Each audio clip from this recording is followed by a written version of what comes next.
Vamos a verificar si el siguiente campo vectorial es conservativo. Para ello, hacemos lo siguiente. Como el campo vectorial está en el espacio R3, vamos nosotros a hacer entonces, a continuación, lo siguiente. Vamos a verificar que la rotacional de F sea igual al vector nulo. Se define el rotacional del campo vectorial como el operador nabla producto vectorial con el campo vectorial F. Y para ello, este producto vectorial es el determinante que se va a trabajar de la siguiente forma. Ponemos la primera componente, que es EX coseno de I más IZ, la otra componente, que es XZ menos EX seno de I, y la tercera componente del campo vectorial, que es XY más Z. Los elementos del operador nabla, diferencial con respecto de X, el operador diferencial con respecto de Y, el operador diferencial con respecto de Z. Y los canónicos que van acá, I de J de K. Para tal efecto, nosotros lo primero que vamos a hacer es trabajar solamente esta parte. Vamos a ponerlo mejor con otro color. A ver, vamos a determinar, valga la redundancia, la determinante, disculpen ustedes, de esta pequeña submatriz. Entonces tenemos nosotros acá lo siguiente. La rotacional del campo vectorial F es igual a lo siguiente. Derivada con respecto de Y, de toda esta función, simplemente es X. Derivada con respecto a Z, de toda esta función, simplemente también, ¿qué cosa es? X. Con el canónico Y. Menos, ahora, borramos toda esta parte de acá. Borro acá. Y trabajamos con esta submatriz. Esta parte de aquí. Y esta parte de acá. Entonces, hacemos lo mismo. Derivada con respecto de X a esta función va a ser Y. Derivada con respecto a Z de esta función también va a ser Y de J. Más, borro todo lo demás, todo lo que he utilizado, borro esta parte. Bueno, y acá ahora vamos a trabajar con la siguiente submatriz. Esta que está acá. Derivada con respecto a X, que viene a ser Z, menos E a la X, seno de Y, menos derivada con respecto a Y, que viene a ser menos el seno de Y por E a la X, menos derivada con respecto a Y, que viene a ser simplemente Z. Y acá vendría a ser K. Bien, al momento de operar tenemos lo siguiente, que la rotacional del campo vectorial F vendría a ser acá 0 de I más 0 de J.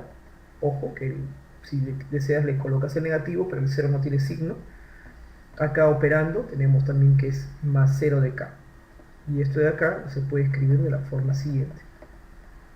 Entonces, indicamos nosotros que F es un campo vectorial conservativo. Campo vectorial conservativo. ¿Qué significa que F sea un campo vectorial conservativo?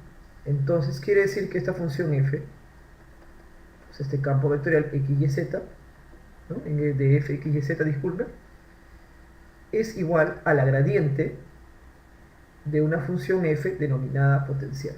¿Y quién es la gradiente de esta función f? Es otra cosa que las derivadas parciales de f con respecto de x, derivada parcial con respecto de y, derivada parcial con respecto de z. Entonces vamos a igualar esto.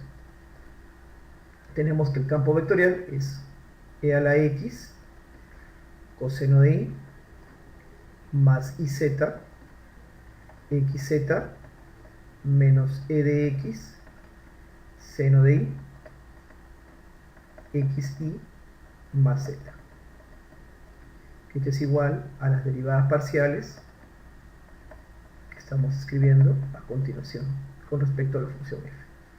Entonces acá tenemos a continuación lo siguiente, entonces que la derivada parcial con respecto de f no es otra cosa que e a la x coseno de i más iz. ¿Sí? ¿Quedó claro acá?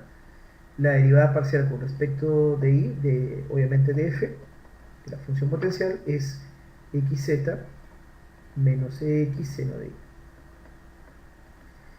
Y la derivada parcial de f con respecto a z es igual, entonces, a xy más z.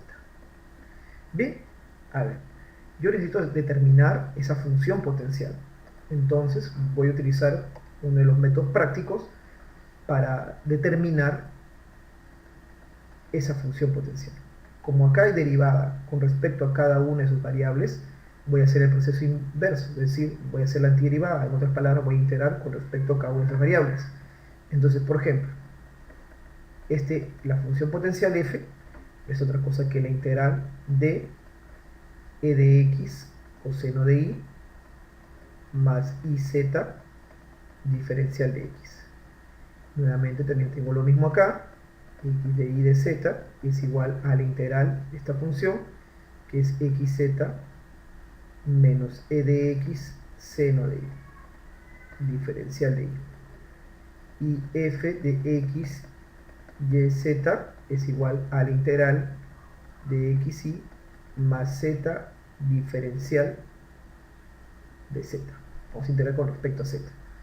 Entonces integramos cada una de estas funciones. A ver, primera integral con respecto a x, también vamos acá, e a la x coseno de y, integrando con respecto a x, tendría que ser x y z más una constante, pero esa constante va a ser una función que depende de las otras variables, que en este caso las otras variables que no estoy integrando son y z.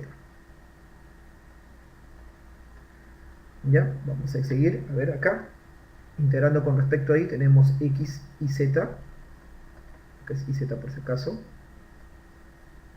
menos, a ver, bueno, la integral del seno debería ser menos coseno, pero con este menos es más, o sea, en otras palabras tenemos e coseno de y más una función que depende de otras dos variables que no estoy integrando, en este caso xz. Y por último, integrando con respecto a z, tendríamos xyz más z cuadrado sobre 2, más una función que depende de xy que actúa como constante. Entonces, nuestra función potencial, ¿qué forma va a tener?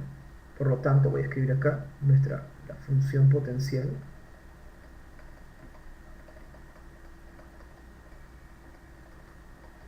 va a ser de la forma siguiente.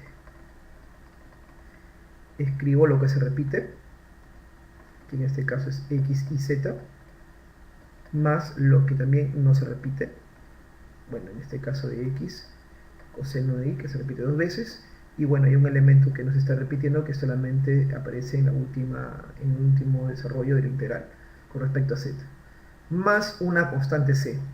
Ahora, esto me indica una familia, no sería una función potencial, una familia de funciones potenciales.